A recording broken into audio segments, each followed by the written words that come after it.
Good morning, friends and my students. Myself Abhishek Kumar, lecturer in electrical engineering. Students, आज हम लोग internet of things के subject में एक नया टॉपिक शुरू करेंगे, वो है पाइथन यानी पाइथन प्रोग्रामिंग लैंग्वेज। स्टूडेंट्स, आप सबने पाइथन प्रोग्रामिंग लैंग्वेज के बारे में काफ़ी कुछ सुन रखा होगा और डेफिनेटली आपने जो इस सब्जेक्ट का सिलेबस है यानी इंटरनेट ऑफ थिंग्स का जो सिलेबस है, जो करिकुलम है, उसमें आपने देख रखा होगा कि पाइथन को प्रोमिनेंटली वहाँ मेंशन किया गया है। स्टूडेंट्स, मैं आपको बता दूं, आप सबको मैं बता दूं कि पाइथन प्रोग्रामिंग लैंग्वेज का बहुत इंपॉर्टेंट रोल है इंटरनेट ऑफ थिंग्स में। इंटरनेट ऑफ थिंग्स में हम लोग पहले ही जान चुके हैं कि अलग अलग थिंग्स में, अलग अलग डिवाइसेस के बीच में हम कनेक्टिविटी को इस्टेब्लिश करते हैं और कहीं ना कहीं डेटा को हम लोग गैदर करते हैं, डेटा को हम लोग सेंस करते हैं, किसी प्रॉपर्टीज़ को हम लोग इस्तेमाल करके किसी क्वांटिटी को हम लोग सेंस करते हैं, उस क्वांटिटी से जुड़े हुए जो भी इंफॉर्मेशन है, जो भी डेटा है, उनको अलग अलग डिवाइसेस के बीच में, अलग अलग थिंग्स के बीच में हम शेयर करते हैं, उस इन्फॉर्मेशन को एक्सचेंज करते हैं, कमांड एंड कंट्रोल करते हैं और जहाँ चाहें, जिस तरह से चाहें, जिस डिवाइस पे भी चाहें, हम उसको प्रोसेस करते हैं। ये सारी चीज़ें इंटरनेट ऑफ थिंग्स में बहुत अच्छे से हमने सीख रखा है।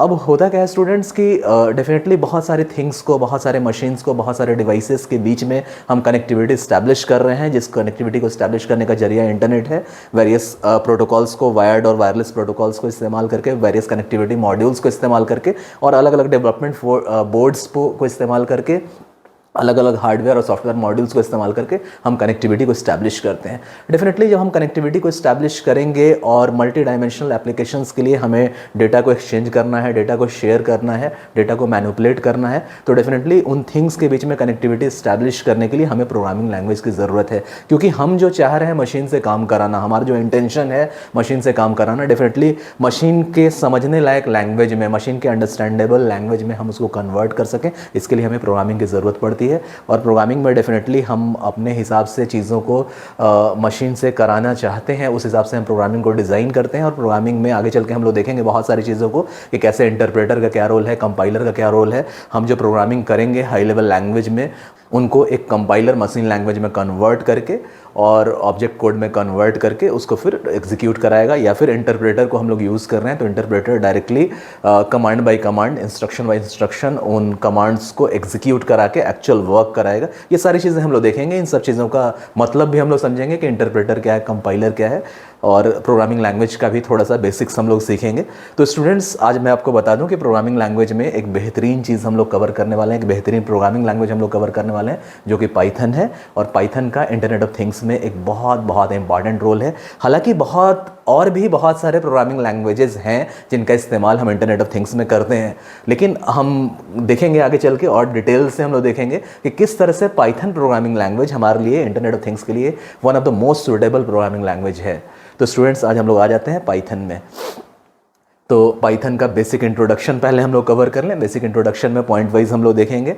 फर्स्ट पॉइंट क्या है? Python is a high level programming language created by Guido one Rossum. तो स्टूडेंट्स, है क्या कि पाइथन को सबसे पहले, पाइथन का जब हम इंट्रोडक्शन देते हैं तो हमेशा हम लोग कहते हैं पाइथन एक हाई लेवल प्रोग्रामिंग लैंग्वेज है। अब हाई लेवल प्रोग्रामिंग लैंग्वेज क्या है हम लोग देखेंगे उससे पहले हम पाइथन का इंट्रोडक्शन पूरा कर लें। तो पाइथन क्या है? एक हाई लेवल प्रोग्रामिंग लैंग्वेज है जिसको क्रिएट किया एक साइंटिस्ट थे, एक प्रोग्रामर थे जिन्होंने इसे क्रिएट किया और उनका नाम है गुइडो वान रोसम।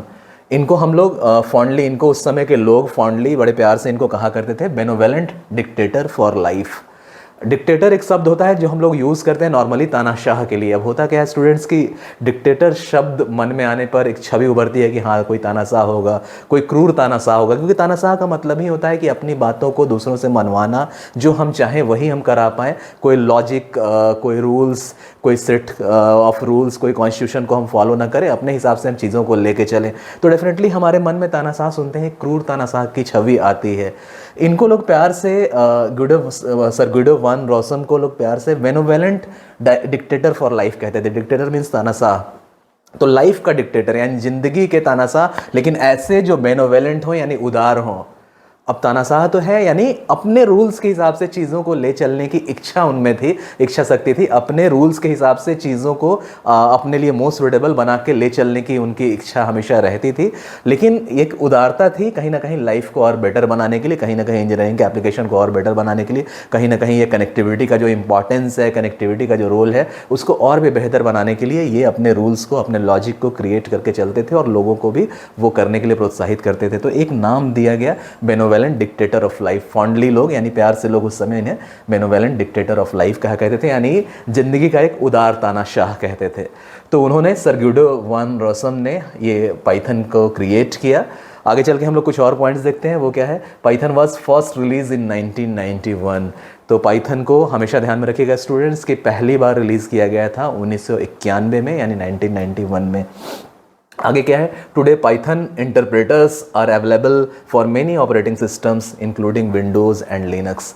अब है क्या कि आजकल जो पाइथन के इंटरप्रेटर्स हैं वो अवेलेबल हैं बहुत सारे ऑपरेटिंग सिस्टम्स के लिए, जिसमें विंडोज़ भी है, लिनक्स भी है, और भी बहुत सारे ऑपरेटिंग सिस्टम है, इवन एंड्रॉयड भी है। बहुत सारे ऑपरेटिंग सिस्टम्स के लिए पाइथन के इंटरप्रेटर्स अवेलेबल है।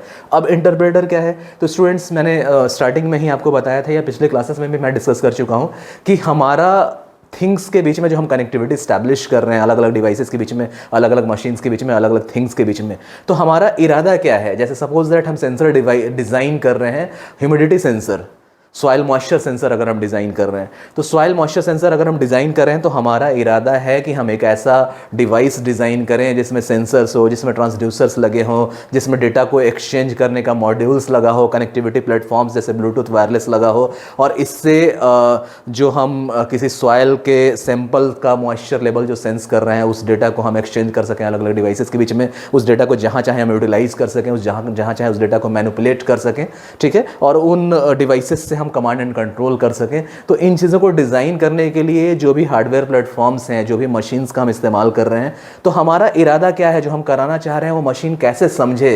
डेफिनेटली हम जो लैंग्वेज यूज़ कर रहे हैं वो मशीन नहीं समझ सकता है, क्योंकि होता क्या है कि जो भी नॉलेज हमारे पास है, जो भी काम हम कराना चाहते हैं, अपनी बातों को दूसरे तक पहुंचाना चाहते हैं, तो अपनी बातों को दूसरे तक पहुंचाने के लिए एक जरिया होता है लैंग्वेज।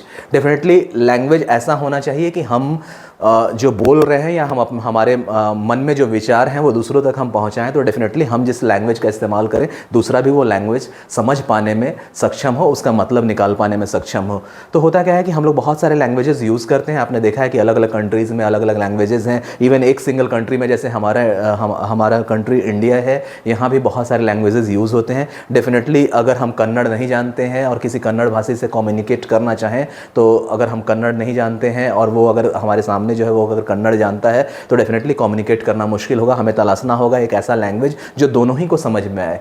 तो लैंग्वेज का बहुत इंपॉर्टेंस है आपके रियल लाइफ में। अपने आसपास आपने काफ़ी कुछ देख रखा है। इसी तरह मशीन्स, हम जो कराना चाहते हैं मशीन के समझने लायक लैंग्वेज में कन्वर्ट कर सकें, तो इसके लिए हमें ज़रूरत पड़ती है इंटरप्रेटर्स की। आपने देखा होगा कि जैसे अलग अलग कंट्रीज़ के लोग विजिट करते हैं दूसरी कंट्रीज़ में। जैसे सपोज दैट रसिया के जो प्रेसिडेंट हैं वो इंडिया में आए, तो डेफिनेटली वो रशियन ही सिर्फ जानते हैं, इंग्लिश में भी उनका बहुत ज़्यादा कमांड नहीं है। तो और हमारे प्रधानमंत्री से अगर उनका इंटरेक्शन हो रहा है, तो डेफिनेटली हमारे प्रधानमंत्री अगर हिंदी में बोलते हैं या इंग्लिश में बोलते हैं, तो रशियन प्रेसिडेंट को समझने में मुश्किल होगी। उसी तरह रशियन प्रेसिडेंट जो रशियन लैंग्वेज में बोलेंगे, वो डेफिनेटली हमारे प्रधानमंत्री को समझने में मुश्किल होगी। तो आपने देखा होगा कि इन दोनों के बीच में जो भी हाई लेवल कम्युनिकेशन होता है, वहाँ एक द्विभाषीय को बैठाया जाता है। उसको टेक्निकली हम लोग बोलते हैं इंटरप्रेटर। वो क्या करता है, तो वो द्विभाषीय है, यानी दो भाषाओं को जानने वाला है।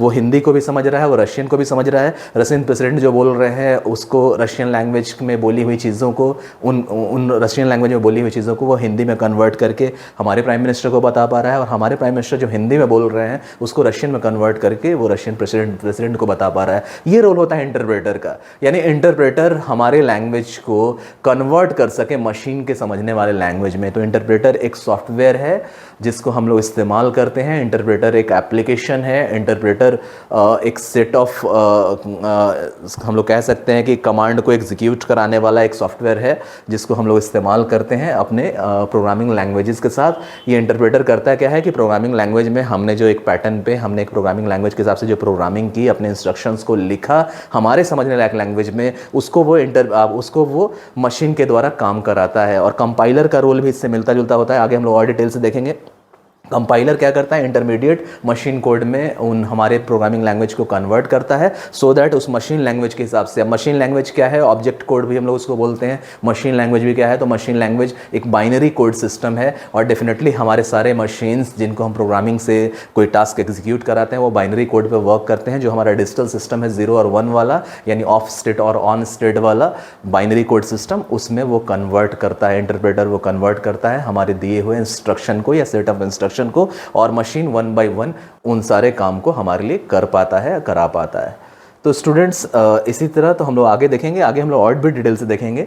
तो क्या है, today Python interpreters are available for many operating systems including Windows and Linux. तो है क्या कि इसी तरह पाइथन के जो भी इंटरप्रेटर्स हैं वो अलग अलग ऑपरेटिंग सिस्टम के लिए और इवन बहुत सारे ऑपरेटिंग सिस्टम्स के लिए अवेलेबल हैं, जिसमें विंडोज़, लिनक्स, एंड्रॉयड ये सारे आते हैं। तो पाइथन का इंपॉर्टेंस इसलिए भी बढ़ जाता है। आगे हम लोग देखते हैं स्टूडेंट्स, तो Python programmers are often called Pythonists और पाइथोनिस्टास।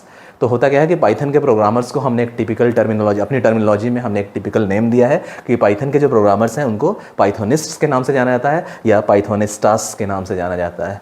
तो स्टूडेंट्स आगे हम लोग बढ़ेंगे इसमें। तो ये पाइथन का ऑफिशियल लोगो है और ये पाइथन का बैकग्राउंड में आपने देखा होगा कि एक टिपिकल प्रोग्रामिंग को दिखाया गया है। आगे हम लोग और भी डिटेल्स देखेंगे इसका। अब क्या है स्टूडेंट्स, आपने देखा कि शुरुआत में इंट्रोडक्शन में आया एक term high level programming language. अब हाई लेवल प्रोग्रामिंग लैंग्वेज क्या है, पहले हम लोग इसको समझ लेते हैं, फिर वापस पाइथन पे हम लोग कंटिन्यू करेंगे। तो हाई लेवल प्रोग्रामिंग लैंग्वेज में पॉइंट वाइज अगर हम लोग देखें तो पहला पॉइंट है हाई लेवल प्रोग्रामिंग लैंग्वेज या high level language is any programming language that enables development of a program in a much more user-friendly programming context and is generally independent of the computer's hardware architecture। तो students है क्या कि high level programming language एक ऐसा programming language है जहाँ जो हमें सक्षम बनाता है किसी प्रोग्राम के डेवलपमेंट को बहुत यूज़र फ्रेंडली वे में।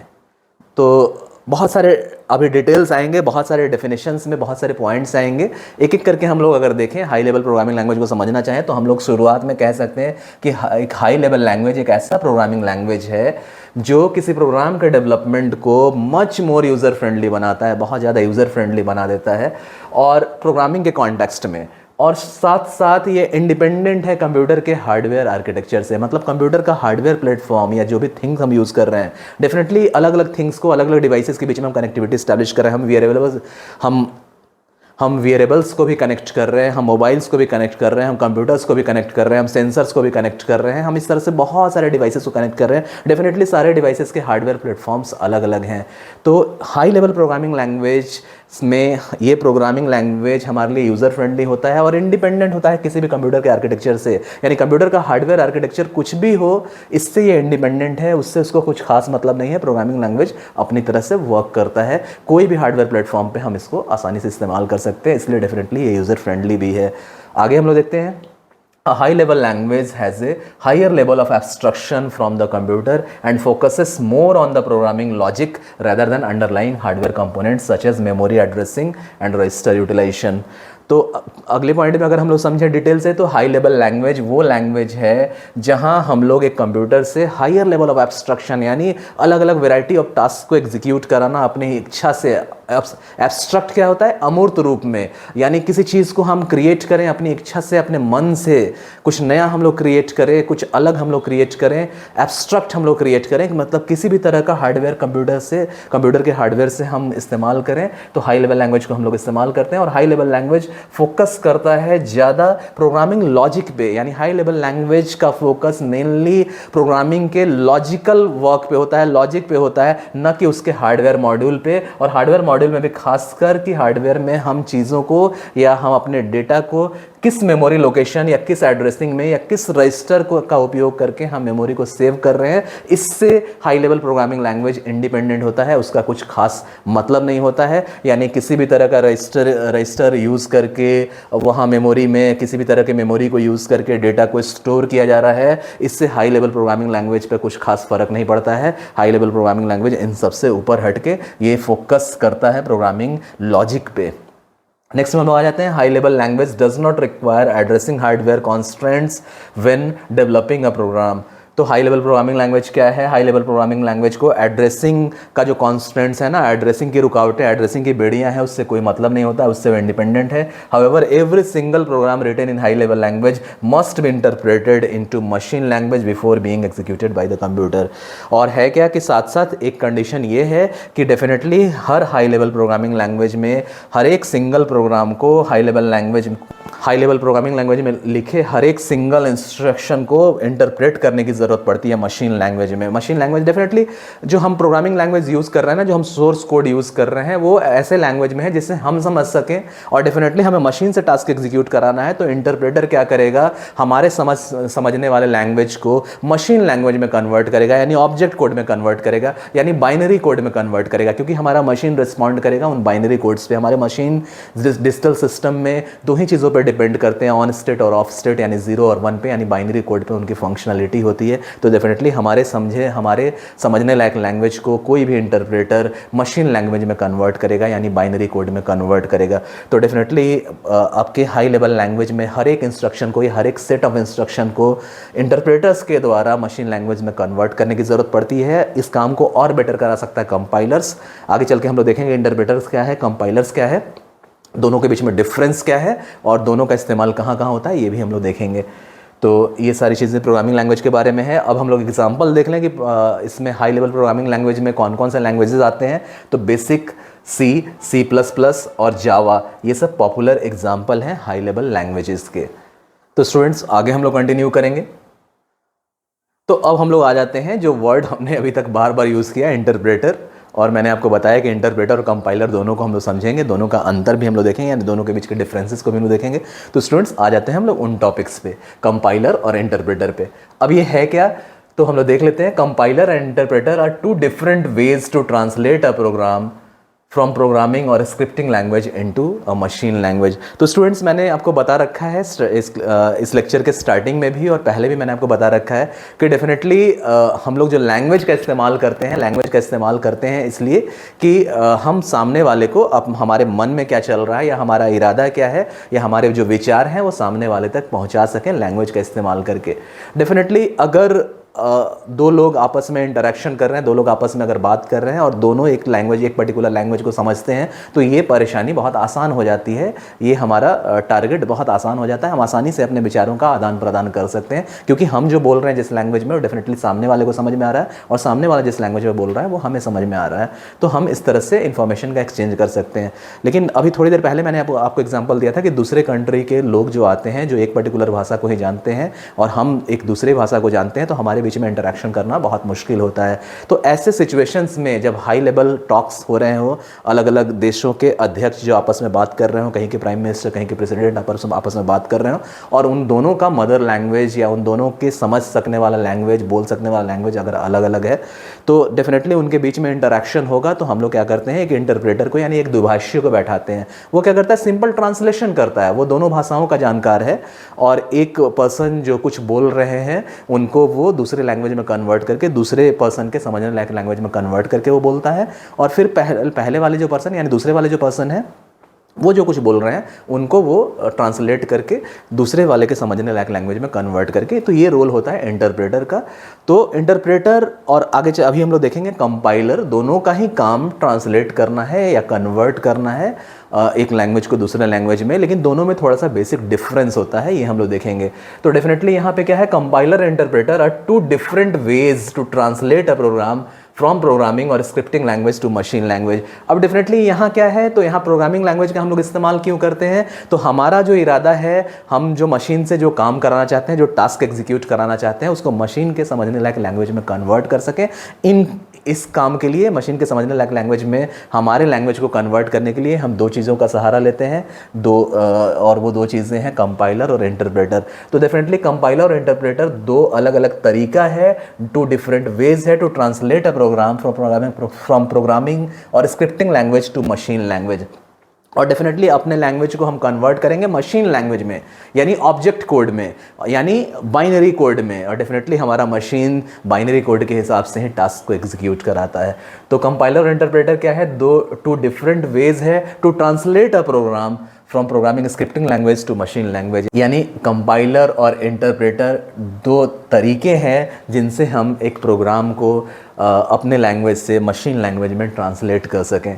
तो दोनों ही ट्रांसलेट करने का तरीका है हमारे लैंग्वेज को मशीन लैंग्वेज में, लेकिन डेफिनेटली मैंने आपको अभी भी बताया, थोड़ी देर पहले भी बताया कि दोनों के बीच में अंतर क्या है। दोनों के बीच में अंतर क्या है वो भी हम लोग देखेंगे, एक एक करके दोनों ही के डेफिनेशन में हम लोग आएंगे। सबसे पहले हम लोग आ जाते हैं कंपाइलर में, तो पॉइंट वाइज हम लोग देखेंगे। आ जाते हैं हम लोग कंपाइलर में। कंपाइलर में पहला पॉइंट क्या है? A compiler takes entire program and converts it into object code which is typically stored in a file. अब इन दोनों के बीच में अंतर देखना है तो सबसे पहले दोनों को अलग अलग हम लोग दोनों का डेफिनेशन देखेंगे। तो कंपाइलर में आ जाते हैं हम लोग, और इसके पहले पॉइंट में, तो इसके पहले पॉइंट में क्या है कि कंपाइलर पूरे प्रोग्राम को एक साथ लेगा और उसको कन्वर्ट करेगा ऑब्जेक्ट कोड में। ठीक है, डेफिनेटली ऑब्जेक्ट कोड को हम लोग मशीन कोड भी कहते हैं, यानी बाइनरी लैंग्वेज में कन्वर्ट करेगा और एक फाइल में स्टोर करेगा। यानी अब सबसे पहले क्या है, कंपाइलर, जैसे हमने प्रोग्राम्स को लिखा, प्रोग्राम्स में बहुत सारे इंस्ट्रक्शन है, सेट ऑफ इंस्ट्रक्शन है। ये पूरे प्रोग्राम को, पूरे इंटायर प्रोग्राम को हमेशा ध्यान में रखना है कि यहाँ इंटायर प्रोग्राम की हम लोग बात कर रहे हैं।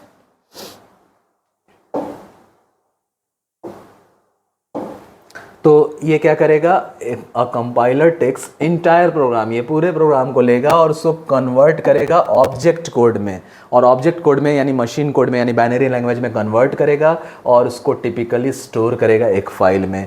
Object code is also referred as binary code. मैंने आपको बताया कि ऑब्जेक्ट कोड क्या होता है, वो एक्चुअली में बाइनरी कोड होता है and can be digitally executed by the machine after linking. और होगा क्या कि कंपाइलर एक प्रोग्राम को, हमारे लैंग्वेज को, हमारे स्क्रिप्टिंग लैंग्वेज को, हमारे प्रोग्रामिंग लैंग्वेज को सबसे पहले पूरे के पूरे प्रोग्राम को एक इंटरमीडिएट कोड में यानी ऑब्जेक्ट कोड में, बाइनरी कोड में यानी मशीन कोड में वो कन्वर्ट करेगा। और उसके बाद क्या होगा, इसके बाद ये टास्क को डायरेक्टली एग्जीक्यूट कराएगा। ठीक है, जो हमारा इंस्ट्रक्शन है मशीन के द्वारा उस काम को कराया जाएगा। अब एग्जांपल्स क्या है? Examples of compiled programming languages are C and C++। ठीक है, तो ऐसे प्रोग्रामिंग लैंग्वेज जहां हम कंपाइलर को यूज़ करते हैं एज ए ट्रांसलेटर, वैसे लैंग्वेजेस को अगर हम लोग देखें तो वो हैं C और C++। अब इंटरप्रेटर क्या है? An interpreter directly execute instruction written in programming or scripting languages without previously converting them into an object code or machine code. ठीक है, तो अब इंटरप्रेटर क्या है? इंटरप्रेटर क्या करेगा, डायरेक्टली हमारे दिए गए प्रोग्रामिंग लैंग्वेज को मशीन के द्वारा एग्जीक्यूट कराएगा। ये बीच में उनको कन्वर्ट नहीं करेगा object code or machine code में, साथ साथ पूरे प्रोग्राम को नहीं, ये सिंगल कोड्स को, सिंगल सेट ऑफ कोड्स को, इंस्ट्रक्शन को एक एक करके एग्जीक्यूट कराता जाएगा, मतलब डायरेक्टली एग्जीक्यूट कराता जाएगा। यानी ये बीच में एक लैंग्वेज में कन्वर्ट नहीं कर रहा है डायरेक्टली मशीन से, हालांकि वो करेगा वो भी मशीन कोड से ही, लेकिन वो मशीन कोड लिख के उसको सेव नहीं करा रहा है। इंटरप्रेटर मशीन कोड को लिख के, जैसे कंपाइलर क्या है कि पूरे के पूरे प्रोग्राम को मशीन कोड में कन्वर्ट करके पहले सेव करेगा एक लोकेशन पे फाइल में, और तब मशीन से उन टास्क को एग्जीक्यूट कराएगा। ठीक है, लेकिन यहाँ इंटरप्रेटर क्या है? इंटरप्रेटर के जो मशीन कोड्स हैं वहाँ से डायरेक्टली टास्क को एग्जीक्यूट कराया जा रहा है, मशीन कोड में कन्वर्ट करके एक जगह सेव नहीं किया जा रहा है। यानी पूरे प्रोग्राम्स में, इस पूरे प्रोग्राम में जिस तरह कंपाइलर क्या करता था, पूरे के पूरे प्रोग्राम को पहले मशीन कोड में कन्वर्ट करके सेव करके तब टास्क को एग्जीक्यूट कराता था, ये directly instruction by instruction task को एग्जीक्यूट कराता जाएगा इंटरप्रेटर। तो an interpreter directly execute instruction written in a programming or scripting language without previously converting them to object code. तो डेफिनेटली इंटरप्रेटर क्या है? इंटरप्रेटर डायरेक्टली एग्जीक्यूट कराएगा उन instruction को जो हमने लिख रखा है प्रोग्रामिंग में, स्क्रिप्टिंग लैंग्वेज में, बिना उसको कन्वर्ट कराए object code or machine code में। और एग्जांपल्स कौन कौन से हैं प्रोग्रामिंग लैंग्वेज के जिसमें हम इंटरप्रेटर का यूज़ करते हैं? तो वो है पर्ल, वो है पाइथन, वो है मैटलैब। तो स्टूडेंट्स, मेरे ख्याल से आपको ये सारी चीज़ें समझ में आई होंगी। फिर आगे हम लोग चलते हैं, और इस तरह से इमेज के फॉर्म में अगर दोनों ही को हम देखें तो सबसे पहले हम लोग कंपाइलर को देखते हैं कि हाउ कंपाइलर वर्क्स। तो कंपाइलर क्या करता है? सोर्स कोड को, यानी हमारा जो स्क्रिप्टिंग लैंग्वेज है, हमारा जो प्रोग्रामिंग लैंग्वेज है, उसको ये कंपाइलर क्या करेगा? हम लोग अगर डिटेल से देखें तो हमारे स्क्रिप्टिंग लैंग्वेज को ये कंपाइलर क्या करेगा, कंपाइलर मशीन कोड में कन्वर्ट करेगा और तब मशीन कोड में कन्वर्ट होने के बाद 1 बाय 1 उस मशीन के द्वारा, उस हार्डवेयर प्लेटफॉर्म के द्वारा टास्क को एग्जीक्यूट करा जाएगा, यानी कि हमें आउटपुट मिलेगा। ठीक है, दूसरे तस्वीर में ही हम लोग देखें, कंपाइलर के ही वर्क को हम लोग देखें तो हमारा जो प्रोग्राम है उसको कंपाइलर क्या करेगा, पूरे के पूरे प्रोग्राम को कंपाइल करेगा, यानी कंपाइल करने में उन कोड्स के पैटर्न को चेक भी करेगा। अगर कोई एरर है हमारे प्रोग्रामिंग लैंग्वेज में तो उसको भी शो करेगा, उसको हम बाद में रेक्टिफाई कर सकते हैं। और अगर एरर नहीं है तो डेफिनेटली उन सबको मशीन कोड में, मशीन लैंग्वेज में कन्वर्ट करेगा और फिर वो हार्डवेयर प्लेटफॉर्म जो है हमारे मशीन का, हमारे डिवाइस का, वो उस टास्क को एग्जीक्यूट कराएगा, हमें आउटपुट देगा। तो ये है कंपाइलर की स्थिति।